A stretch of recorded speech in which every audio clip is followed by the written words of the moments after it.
Bonjour, bienvenue dans cette deuxième partie sur le chapitre cinétique chimique. Alors après avoir découvert les facteurs cinétiques et la catalyse en première partie, nous allons parler du suivi cinétique, c'est-à-dire les méthodes pour suivre l'évolution de la transformation chimique au cours du temps. Première méthode, nous pouvons utiliser la chromatographie sur couche mince pour effectuer un suivi temporel.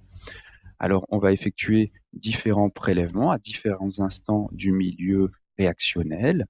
La réaction est stoppée lorsqu'on dépose le mélange sur la plaque de chromatographie et on va avoir un instantané, en quelque sorte, de l'évolution du milieu par comparaison avec les réactifs et les produits qui sont présents ou qui sont attendus dans le milieu réactionnel.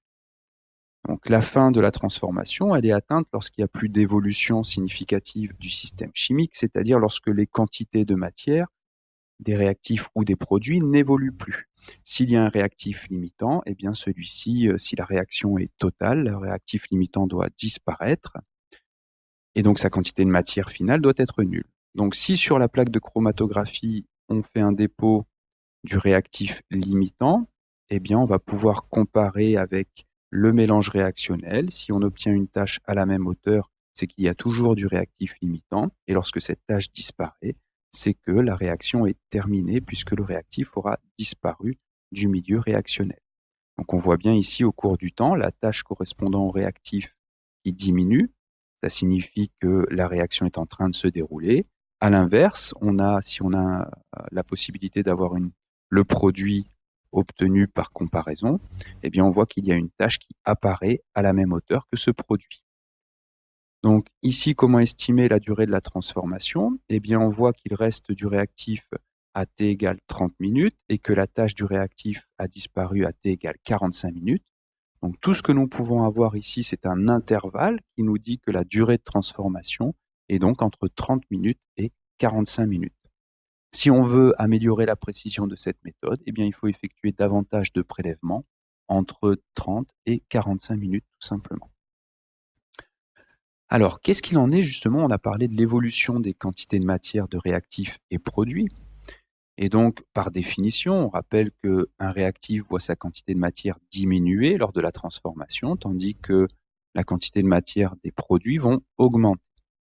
Alors, si on représente graphiquement l'évolution des quantités de matière en fonction du temps, eh bien, dans le cas d'un produit, on va avoir une courbe croissante. Dans le cas d'un réactif, une courbe décroissante. On peut également représenter l'évolution de l'avancement au cours du temps. Et dans ce cas-là, on obtiendra une courbe de même allure que les produits, c'est-à-dire une courbe croissante. Lorsqu'on s'approche de la fin de la transformation, eh bien, les quantités de matière n'évoluent quasiment plus dans le milieu et on va voir que les courbes vont suivre des asymptotes horizontales dans le cas des produits, des réactifs ou de l'avancement.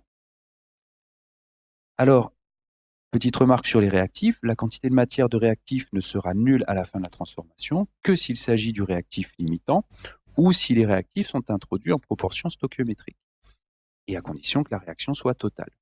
Si on n'est pas dans le cas d'un réactif limitant, on va voir que la courbe va suivre une asymptote horizontale, mais qui n'est pas ici l'axe des abscisses, qui va être une droite d'équation y égale constante. Là, à la fin de la transformation, on va avoir un suivi comme celui-ci. Alors, comment utiliser ces courbes pour évaluer la durée de transformation? Eh bien, grâce à ces courbes, nous allons définir ce qu'on appelle le temps de demi-réaction. Le temps de demi-réaction, qu'on notera T1,5, c'est la durée au bout de laquelle l'avancement est égal à la moitié de l'avancement final de la transformation. C'est-à-dire que l'avancement à T1,5 est égal à XF, avancement final, divisé par 2.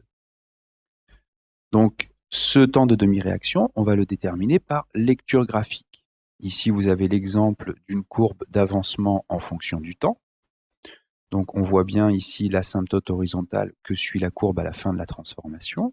Donc, on va tracer cette asymptote pour faire une lecture, tout d'abord, de l'avancement final. Ici, l'avancement final est de 1,8 millimol. Donc, on va diviser cette valeur d'avancement par 2 pour obtenir l'avancement à T1,5. En divisant par 2, on trouve 0,9 millimoles, on place XF sur 2 sur le graphique, on projette sur la courbe X en fonction du temps, et on va faire une lecture en abscisse de T1,5, le temps de demi-réaction. Ici, environ 1,2 secondes.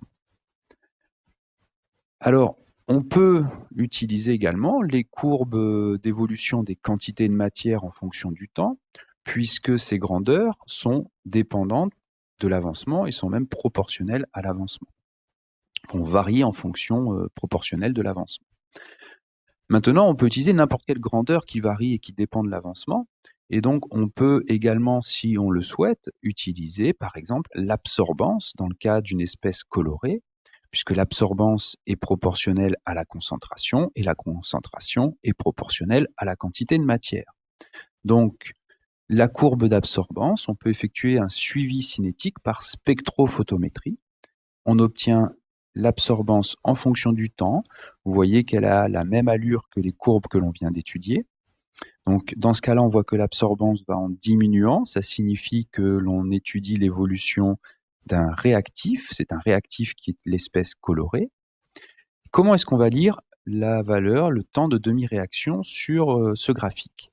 Eh bien, ici, l'avancement de départ est de 2.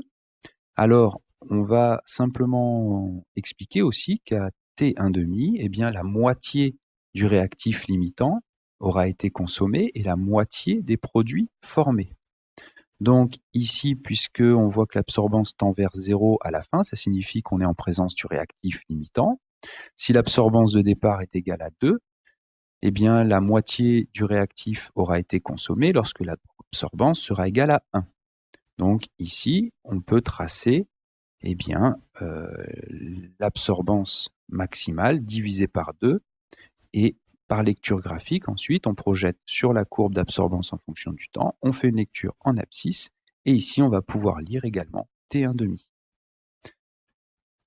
À quoi va nous servir le temps de demi-réaction? Eh bien, il va nous permettre d'estimer également la durée de transformation. Donc, on peut estimer que la durée d'une réaction chimique, c'est environ 7 fois le temps de demi-réaction. Donc, c'est une valeur qui varie en fonction des livres. Parfois, vous trouverez 5 fois, parfois 10 fois, ou entre 5 et 10 fois. Bon, une bonne estimation, c'est multiplier T1,5 par 7 pour avoir la durée de réaction. Un exemple ici, on avait mesuré environ 1,2 secondes.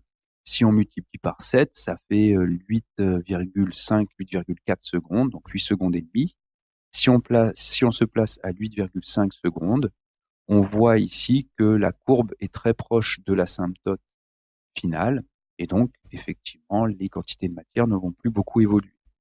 De la même manière pour l'absorbance ici, si on a une estimation à peu près à 150-160 secondes, on multiplie par 7, ça fait environ 950, à peu près 1000.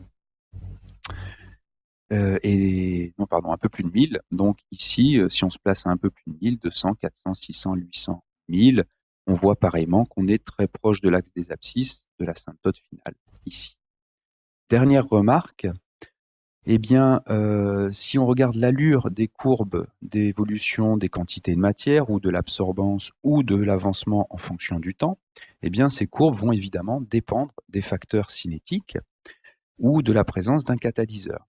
Alors, comment est modifiée cette courbe? Eh bien, lorsque la courbe atteint plus rapidement le palier, ça signifie que la réaction s'est déroulée plus rapidement, elle s'est terminée plus vite, donc la vitesse de réaction est plus grande et la durée de réaction, elle, sera plus petite. Donc on peut comparer les deux ici. 1, c'est avec sans catalyseur, 2, c'est avec catalyseur. Et donc avec catalyseur, on atteint plus rapidement l'asymptote, donc la vitesse de réaction a été plus grande et la durée de réaction plus courte, plus faible. Une remarque par rapport à ce qui avait été dit en début de chapitre sur les facteurs cinétiques et la catalyse. Vous voyez qu'on ne modifie pas l'état final de la transformation. Voilà, l'état final, que l'on soit avec ou sans catalyseur, on va obtenir la même quantité de matière ici, d'ester dans ce cas-là. Ce qu'on a modifié, c'est uniquement la vitesse de la réaction.